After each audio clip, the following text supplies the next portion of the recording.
بسم اللہ الرحمن الرحیم۔ السلام علیکم ناظرین۔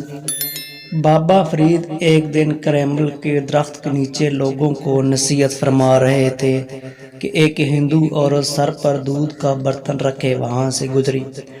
آپ رحمت اللہ نے اس سے دریافت کیا کہ اس برتن میں کیا ہے؟ اس نے عرض کیا کہ اس میں دودھ ہے۔ آپ رحمت اللہ نے فرمایا، یہ دودھ کہاں لے جا رہی ہو؟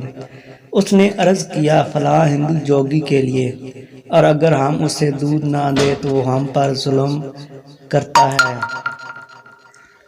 اور اس کے چلے ہمیں برباد کر دیتے ہیں اور ہمارے جانور خون دیتے ہیں۔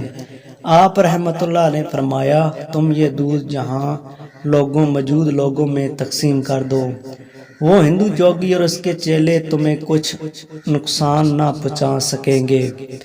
اس دوران ہندو جوگی کا ایک چیلا آ گیا اور اس نے اس عورت کو جھڑکا۔ آپ رحمت اللہ نے اس چیلے پر نگاہ دوڑائی اور فرمایا کہ بیٹھ جاؤ۔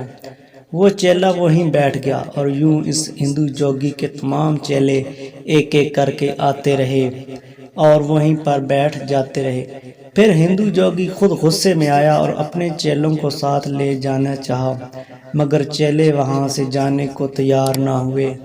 آپ رحمت اللہ نے فرمایا، اگر تم لوگوں کو تنگ کرنا چھوڑ دے تو میں تیرے چیلے چھوڑ دیتا ہوں۔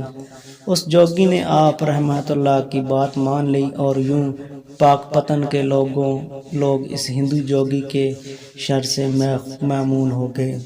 اگر آپ نے ابھی تک میرے چینل سبسکرائب نہیں کیا تو چینل کو لازمی سبسکرائب کر دیں اور ساتھ ویڈیو کو بھی لائک کر دیں۔ شکریہ۔